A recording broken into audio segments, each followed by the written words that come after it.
Thomas Carter était un homme de certitude. Toute sa vie n'avait été qu'une ascension méthodique, calculée, presque chirurgicale vers le sommet.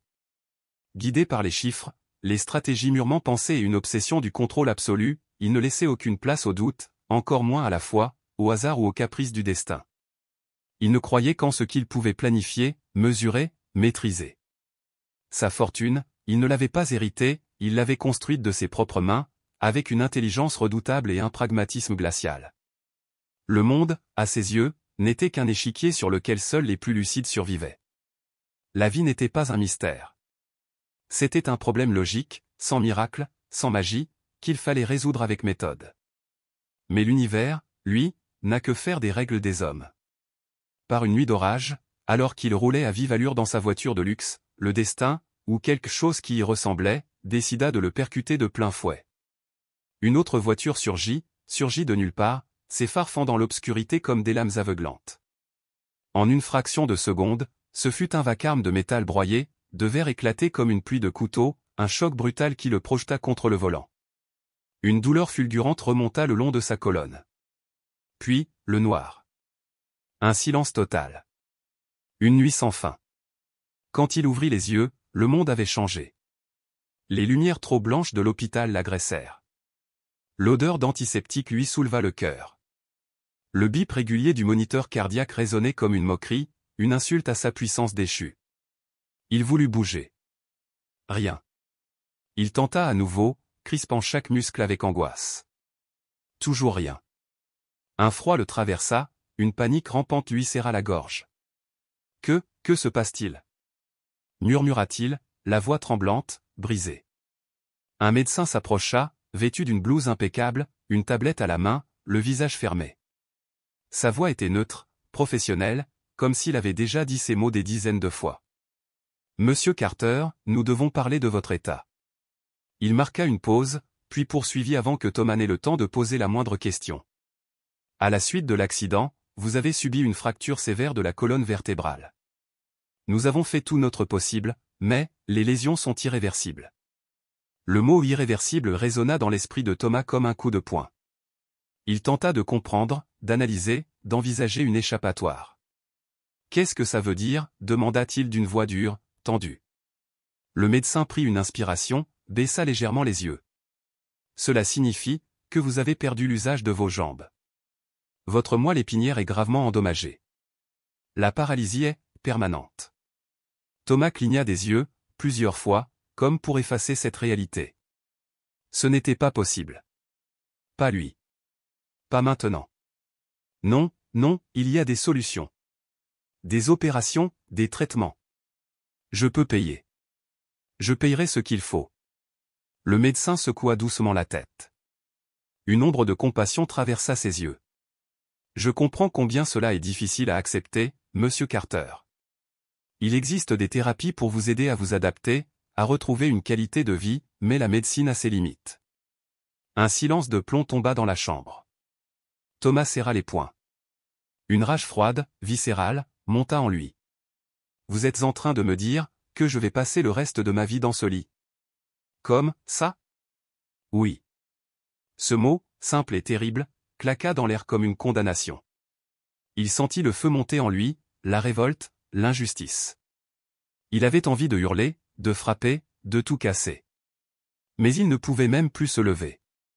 Et il le savait. Au fond de lui, il savait que rien de tout cela ne changerait les faits. Lorsque la porte se referma derrière le médecin, un silence épais l'enveloppa. Le fauteuil roulant, posé à côté du lit, semblait le narguer. Il détourna les yeux. Non. Ce n'était pas la fin. Ce ne pouvait pas être la fin.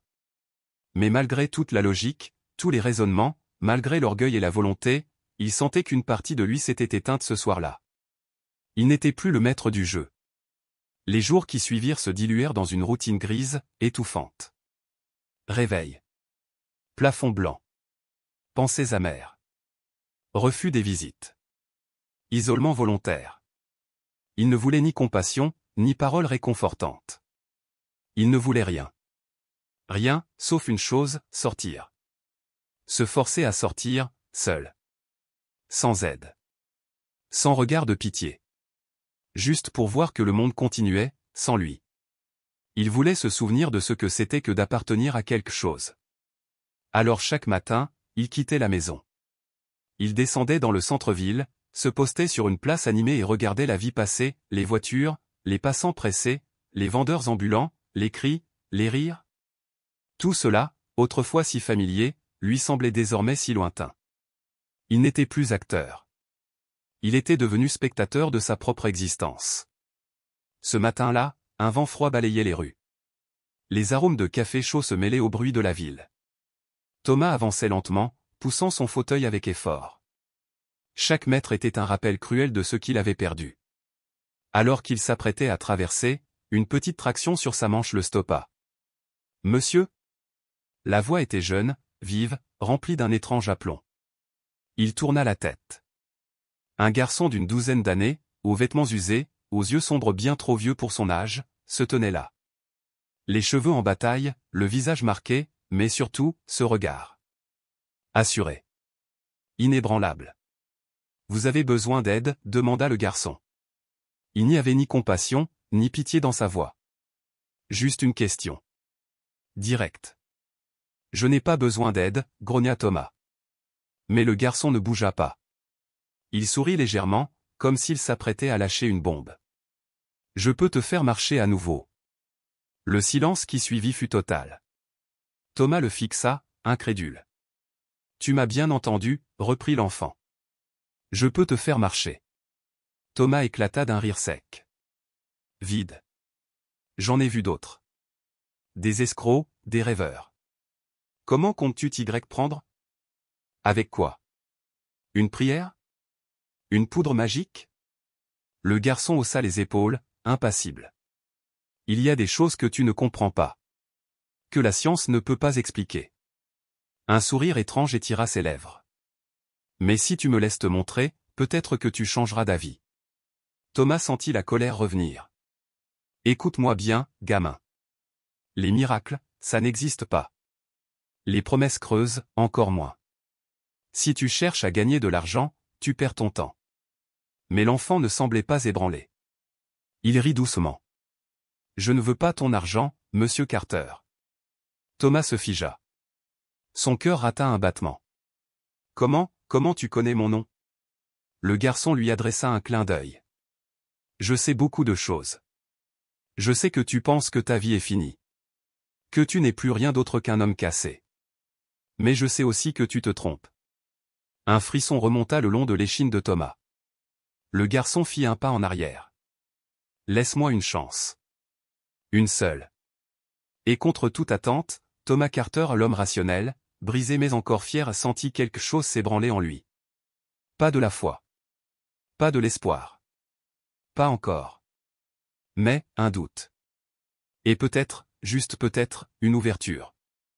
Il venait des rues. Avec ses mots audacieux, son regard insolent, et cette assurance agaçante qu'on retrouve chez ceux qui n'ont rien à perdre. Peu importe à quel point Thomas Carter tentait de balayer cette rencontre, un malaise sourd persistait au fond de lui. Il avait beau être un homme rationnel, forgé par les chiffres, le contrôle et la certitude, quelque chose s'était fissuré. Il n'arrivait pas à oublier ce gamin. Un miracle. Il n'y avait jamais cru. Pour lui, ce mot appartenait aux faibles, aux rêveurs.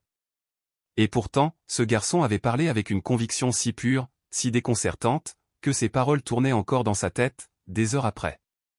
Assis dans son luxueux bureau, un verre de whisky ambré à la main, Thomas Carter revoyait cette scène encore et encore.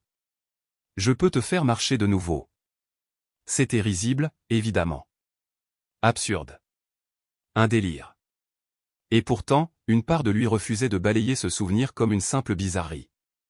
Il tenta de se reconcentrer sur ses dossiers, sur les écrans alignés devant lui, mais son esprit vagabondait sans cesse vers cette place, ce visage juvénile, ce défi lancé sans trembler. Le lendemain, mu par une impulsion qu'il n'osait s'expliquer, Thomas retourna sur cette même place. Était-ce par curiosité ? Par dépit ? Ou simplement pour prouver que tout cela n'était qu'une mascarade ? Il n'aurait su le dire.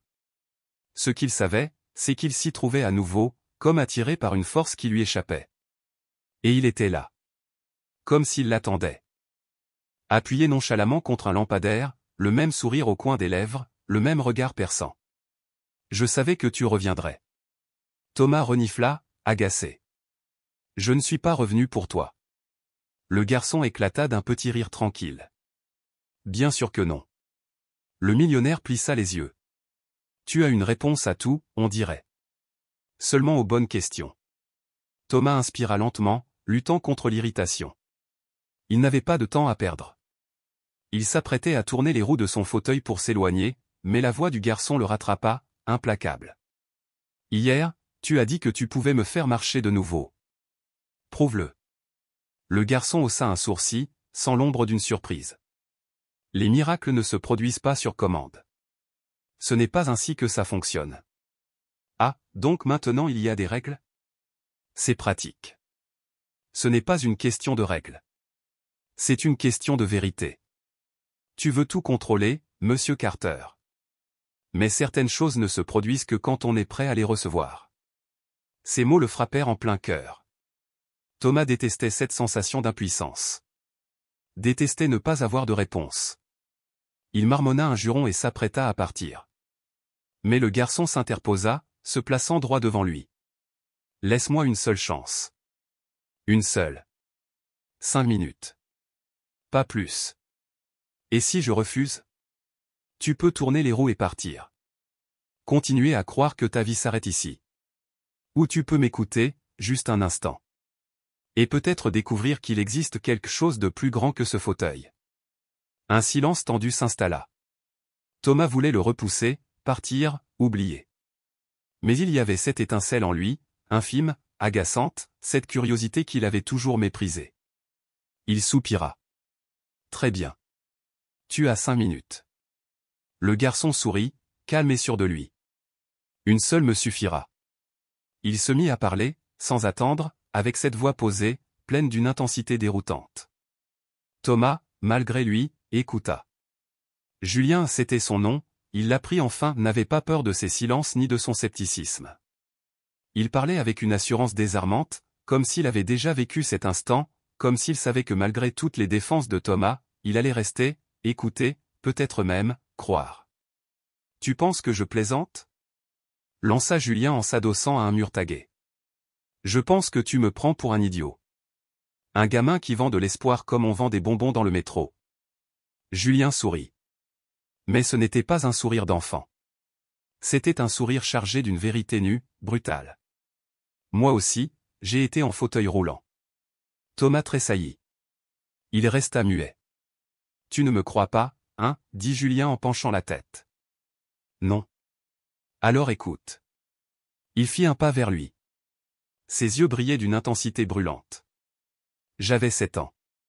Une voiture m'a percuté. Je jouais dans la rue, un ballon, un cri, puis, plus rien. Les freins.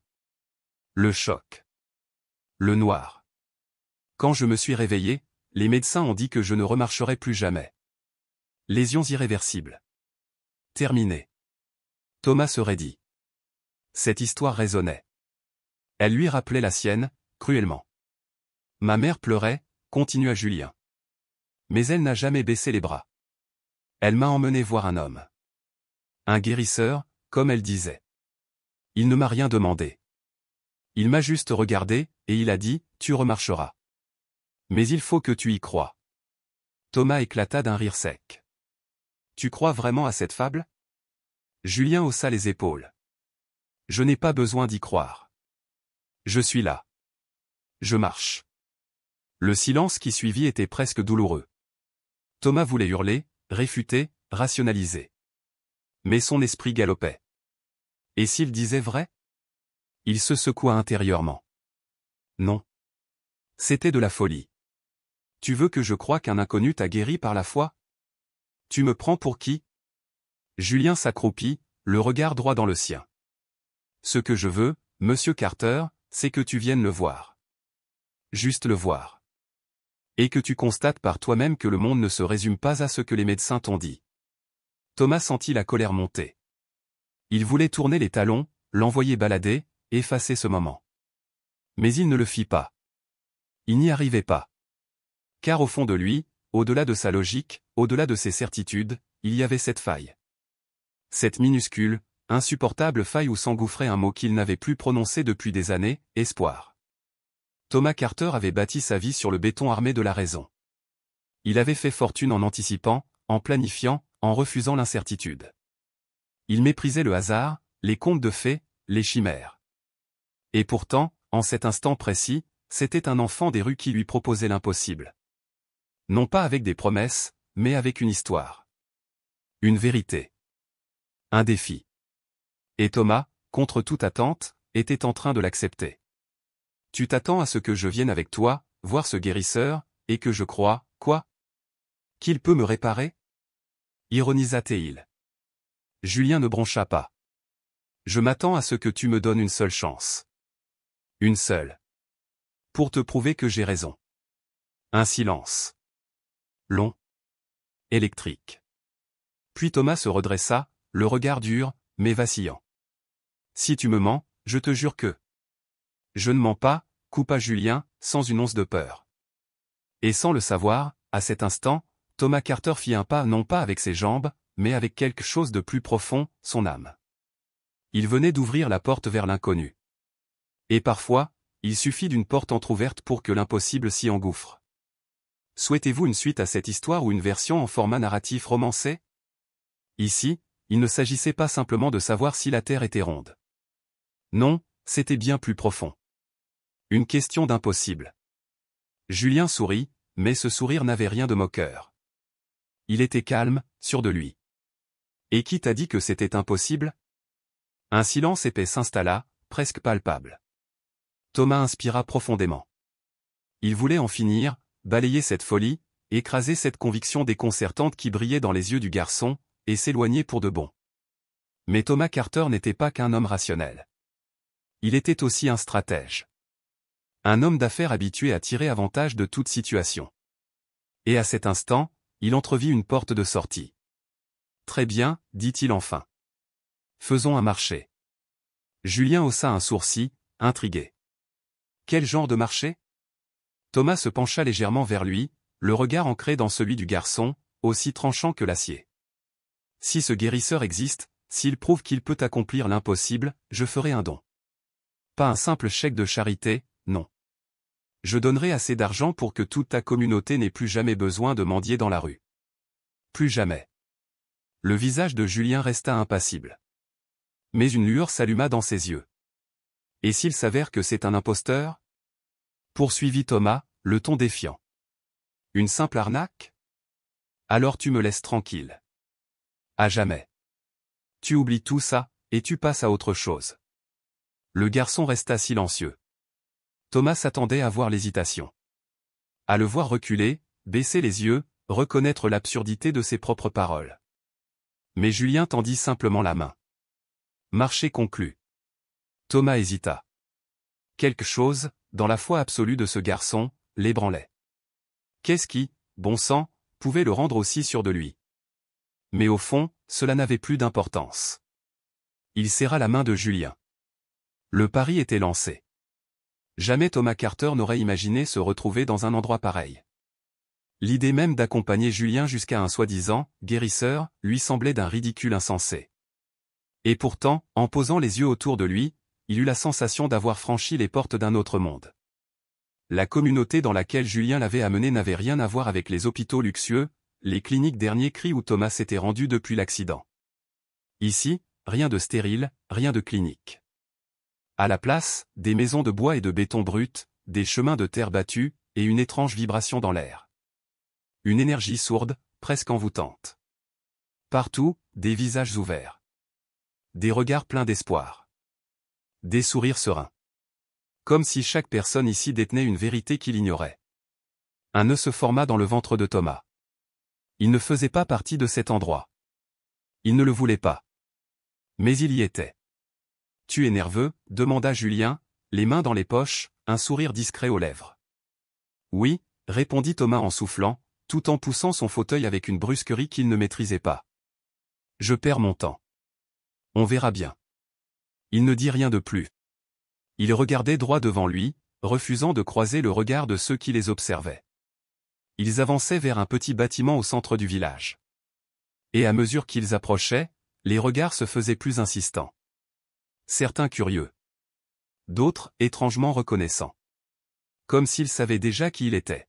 « Qui sont ces gens » demanda Thomas, sur la défensive. « Des gens comme toi » répondit Julien. « Des gens qui, un jour, ont cru qu'il n'y avait plus aucun espoir. » Avant que Thomas ne puisse répondre, une vieille femme s'approcha. Ses yeux, vifs et lucides, dégageaient une force troublante malgré les rides profondes de son visage. « Tu es celui qui ne croit pas au miracle, n'est-ce pas » Thomas fronça les sourcils. « Comment sais-tu qui je suis » Elle esquissa un sourire mystérieux. « Ici, on sait beaucoup de choses. » Thomas leva les yeux au ciel. « Super, encore des devinettes. » Elle ne s'offusqua pas. « Je n'y croyais pas non plus, dit-elle. J'ai perdu la vue, il y a longtemps. Une maladie dégénérative, incurable selon les médecins. J'ai fini par accepter l'obscurité. Jusqu'au jour où... » Thomas se raidit. « Tu veux dire que, tu as retrouvé la vue ? Et maintenant, je te regarde, dit-elle simplement. Il ouvrit la bouche pour répliquer, mais aucun mot ne vint. Ses yeux étaient clairs. Vivants. Était-ce possible? Non. Il devait y avoir une explication rationnelle. Une coïncidence. Un leurre. Mais déjà un autre homme s'approchait. D'âge moyen, bâti comme un roc, le sourire franc. Les médecins m'avaient donné 3 mois à vivre. Cancer généralisé. C'était il y a 5 ans. Le cœur de Thomas battait plus fort. Tout cela était ridicule. C'est beau, ces histoires, souffla-t-il. Mais je ne peux rien vérifier. Pourquoi as-tu besoin de preuves, demanda doucement Julien. Tu es ici. N'est-ce pas déjà un signe que quelque chose en toi doute, de ce que tu crois savoir? Thomas serra les dents. Il voulait fuir. Se boucher les oreilles. Refuser d'entendre. Mais malgré tout, il ne pouvait pas nier ce qu'il voyait. Ce qui semblait impossible, semblait réel ici. Et c'était terrifiant. Il se retrouva assis, silencieux, dans une salle modeste éclairée par des bougies. L'odeur d'herbe brûlée flottait dans l'air, presque enivrant. Il détestait cette ambiance, cette attente fébrile, cette foi aveugle. Tous ces gens croyaient sincèrement qu'un simple toucher, quelques mots, pouvait changer l'inéluctable. Et puis il entra. Le guérisseur. Un homme aux cheveux gris, vêtu de vêtements simples. Il s'avança calmement, avec une sérénité désarmante. Son regard était paisible. Pas une once d'arrogance. Seulement une certitude tranquille. « Monsieur Carter » dit-il avec une voix douce mais empreinte d'autorité. « Vous êtes venu chercher des réponses. »« Je suis venu pour un pari » répliqua Thomas. Le guérisseur esquissa un sourire. « Et parce qu'au fond de vous, quelque chose veut croire. » Thomas éclata d'un rire sans joie. « Vous vous trompez. Je ne crois pas au miracle. »« Alors pourquoi êtes-vous ici ?» Thomas ne répondit pas. Lui-même ne savait plus vraiment. Le guérisseur posa alors ses mains sur ses épaules. Le contact était léger, mais il déclencha un frisson instantané. L'air changea. Devint plus dense.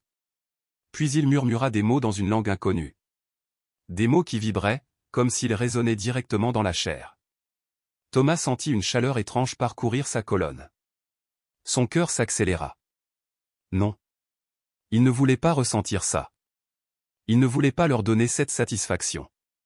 Cette illusion. La sensation s'estompa. Il tenta de bouger les jambes. Rien. Toujours rien. La déception monta en lui comme une vague brûlante. Ça suffit. Sa voix fusa, tranchante. Il repoussa les mains du guérisseur, fit pivoter son fauteuil violemment. C'est une blague. Julien voulut intervenir. Thomas, attends. Mais Thomas explosa. Je savais que c'était une arnaque.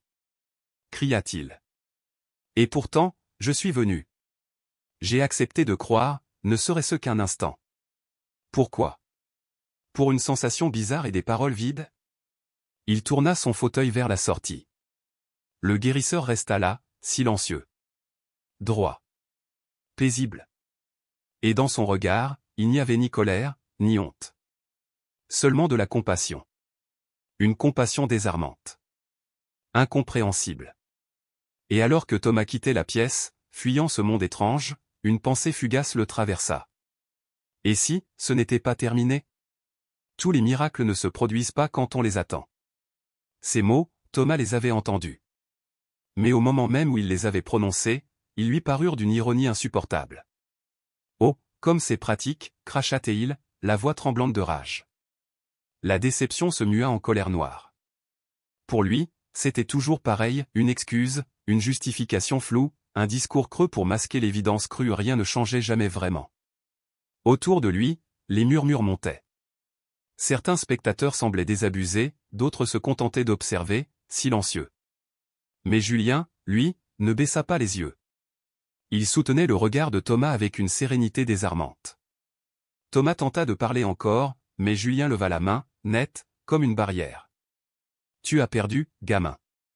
Laisse-moi tranquille, maintenant. » Et sans un mot de plus, Thomas tourna son fauteuil et quitta la pièce.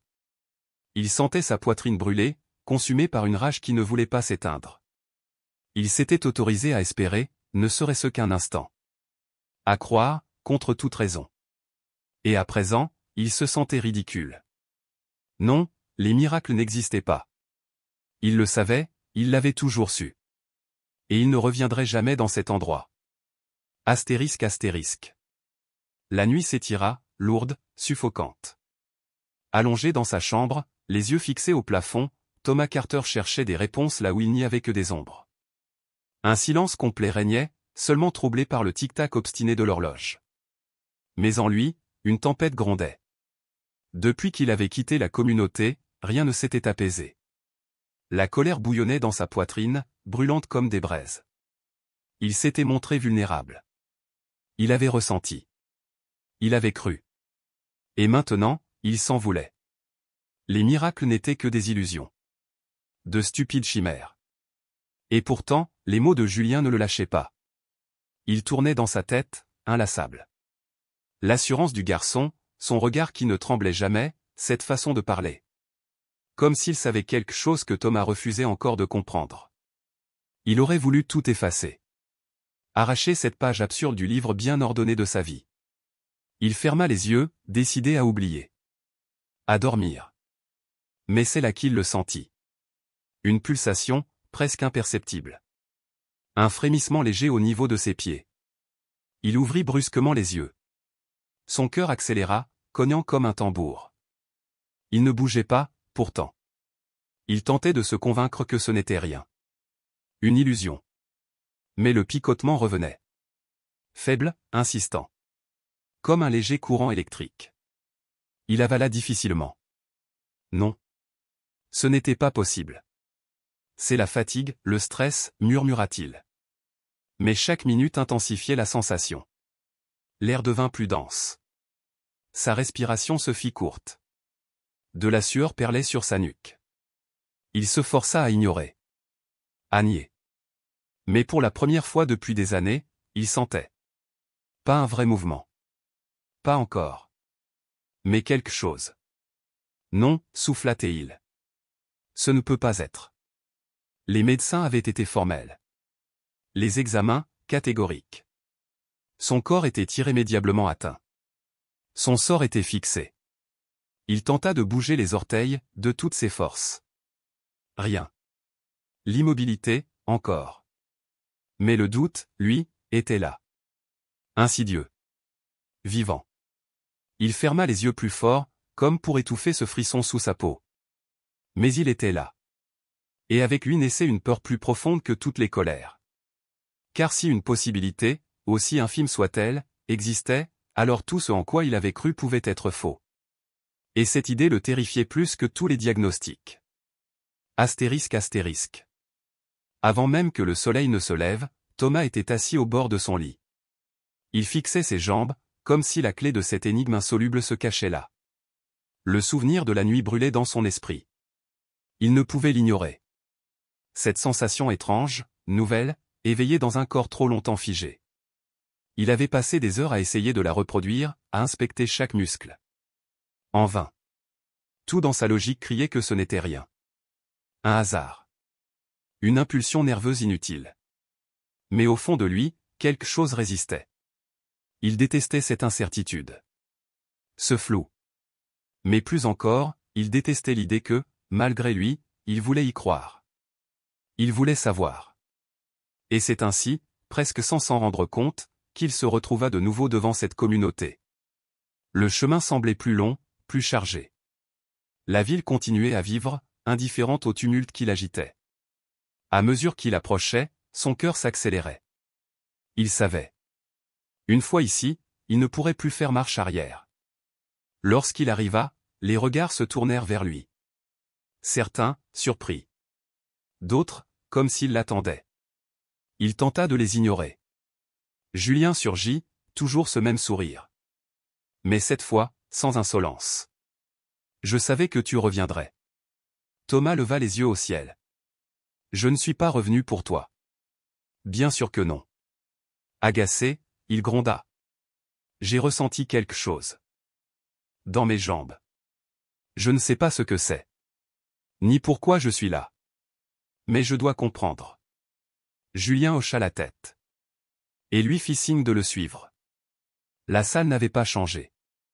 Bougie. Encens. Silence. Mais quelque chose flottait dans l'air. Une tension nouvelle. Le guérisseur fit son entrée. Serein.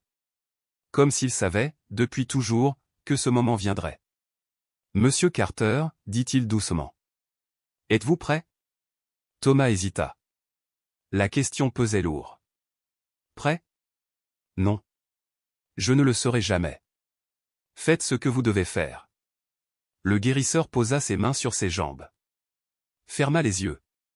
La salle retint son souffle. Thomas ne s'attendait à rien. Il voulait rester lucide, rationnel. Mais dès que les mains touchèrent sa peau, une chaleur profonde se propagea dans tout son corps. Rien à voir avec le picotement de la veille. C'était un torrent brûlant, vivant, qui remontait sa colonne vertébrale. Il eut un soubresaut. Sa poitrine se souleva. Sa peau se hérissa. La chaleur grandissait, se diffusant de ses jambes à chaque recoin de son être. Il agrippa les accoudoirs. Et alors, cela arriva. Un mouvement. Infime. Mais réel. Il le vit. Il le sentit. Mon Dieu, murmura quelqu'un dans la foule. Thomas haletait. La logique criait à l'impossible. Mais son corps ne mentait pas. Ses muscles, depuis si longtemps silencieux, frémissaient. Julien s'agenouilla près de lui, les yeux brillants. Allez, Thomas. Il le regarda. Le cœur battant à tout rompre. Je ne peux pas. Tu peux. Ces mots résonnaient, puissants. Il sentit une pression dans sa poitrine. Comme s'il se trouvait au bord d'un gouffre qu'il ne savait nommer. Il ferma les yeux. Inspira. Et, dans un dernier effort, força son corps à bouger. Ses muscles hurlaient. Chaque fibre résistait. Mais sa jambe bougea. Un cri jaillit de la foule. Des larmes jaillirent à ses yeux. Était-ce la douleur, le choc, ou autre chose? Julien posa une main sur son épaule. Lève-toi. Thomas hésita. Son corps tremblait. Je ne peux pas. Tu peux. L'écho revenait, implacable. Il inspira profondément. Appuya ses mains sur les accoudoirs. Et, dans un sursaut d'énergie, il se leva. Le silence qui suivit ne dura qu'une seconde. Puis la pièce explosa en cris, en larmes, en acclamations. Il se tenait là. Debout. Après toutes ces années, contre toute logique, contre toute science, contre lui-même. Thomas Carter se tenait debout. Pour Thomas Carter, le temps semblait s'être arrêté. Il se tenait là, les jambes tremblantes, fléchissantes, peinant à soutenir son propre poids. Ses muscles, engourdis par des années d'inertie, refusaient de lui obéir. Son propre corps lui paraissait étranger, comme s'il habitait une enveloppe qui ne lui appartenait plus. Et pourtant, il était debout. Pour la première fois depuis si longtemps, il sentait à nouveau le sol sous ses pieds. La salle, la foule rassemblée autour de lui, la lumière douce et vacillante des bougies, tout semblait s'effacer. Il n'y avait plus que cet instant, suspendu hors du temps. C'était réel. Mais son esprit, ancré dans une logique rigide, refusait d'accepter l'évidence. Il chancela, ses genoux faiblirent. Mais avant qu'il ne s'effondre, des mains le retinrent. Julien. Le garçon le soutenait, ses yeux brillant d'une fierté silencieuse et douce. Tu l'as fait, murmura-t-il. Thomas voulut répondre, ouvrir la bouche, donner un sens à l'inexplicable. Mais aucun mot ne vint. Comment exprimer cela? Son esprit réclamait des raisons, une logique, une explication. Mais il n'y en avait pas. Il n'y avait que la vérité brute, incontournable. Il avait marché. Il avait vaincu ce qui le clouait au sol, mais il sentait confusément que ce n'était pas qu'une histoire de nerfs ou de muscles. Le guérisseur, debout à ses côtés, le regarda avec une douceur calme. « Tu as toujours pu marcher, Thomas, dit-il.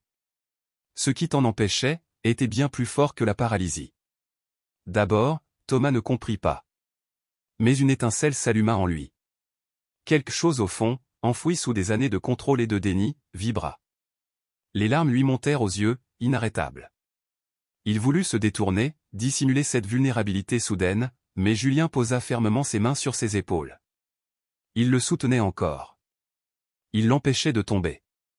Et pour la première fois depuis des années, Thomas ne ressentait ni frustration, ni rage, ni humiliation. Il ressentait de la gratitude. Quelque chose en lui venait de basculer.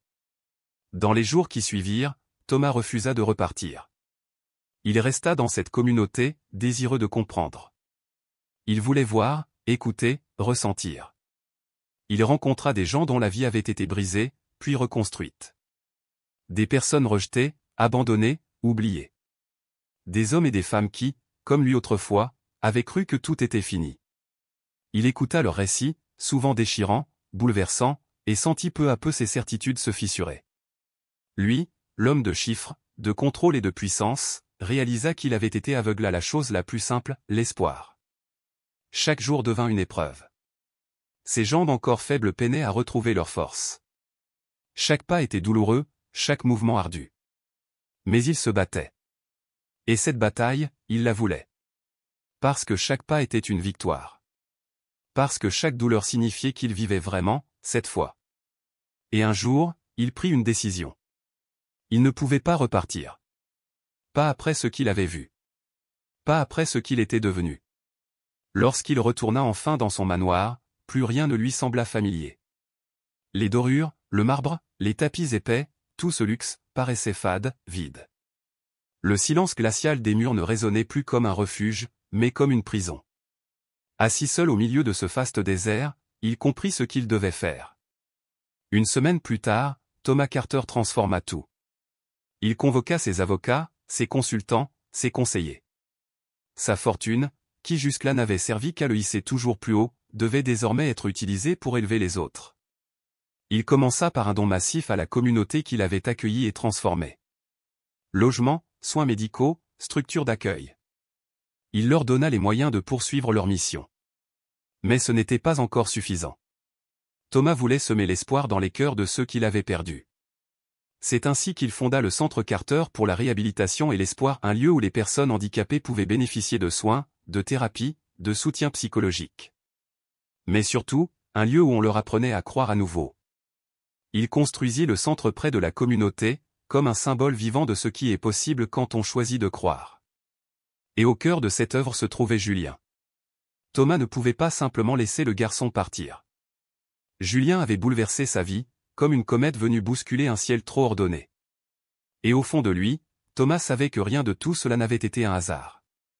Une force invisible les avait liés.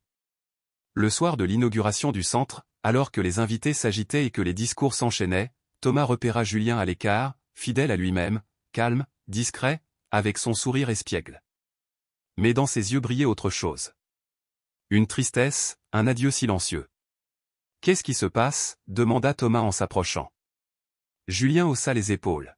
« Je crois que mon travail ici est terminé. Tu as trouvé ce que tu cherchais. » Thomas fronça les sourcils.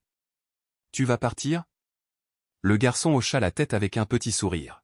« J'ai toujours vécu dans la rue. Je vais là où le vent me pousse. » Un silence s'installa. Thomas resta immobile, puis déclara d'une voix ferme. « Non. Julien, tu n'iras nulle part. Maintenant, tu as un foyer. Les yeux du garçon s'agrandirent, incrédule. Un foyer? Thomas, je n'ai jamais eu de père. Je n'ai jamais pensé que j'aurais une famille. Thomas inspira profondément. Il croisa les bras et sourit. Et pourtant, l'univers semble déterminé à me prouver que j'ai toujours eu tort. Pour la première fois, la façade de Julien se fissura. Une fragilité émergea dans ses yeux. « Tu veux m'adopter » demanda-t-il dans un souffle. Thomas se pencha légèrement vers lui. « Je ne dis pas que je vais te traiter comme mon fils. Je dis que je ne te laisserai plus disparaître. Tu fais partie de moi, Julien. Tu fais partie de ma vie. » Julien ne répondit pas. Il le fixa, les lèvres tremblantes, puis sans prévenir, il se jeta dans ses bras. Thomas, surpris, resta figé une seconde, puis il le serra à son tour. Fort. Comme on serre ce qu'on croyait perdu à jamais. Et dans cette étreinte, Thomas comprit enfin. Le véritable miracle n'avait jamais été de remarcher. Le véritable miracle, c'était d'avoir appris à vivre. À aimer. À croire. À ne plus être seul.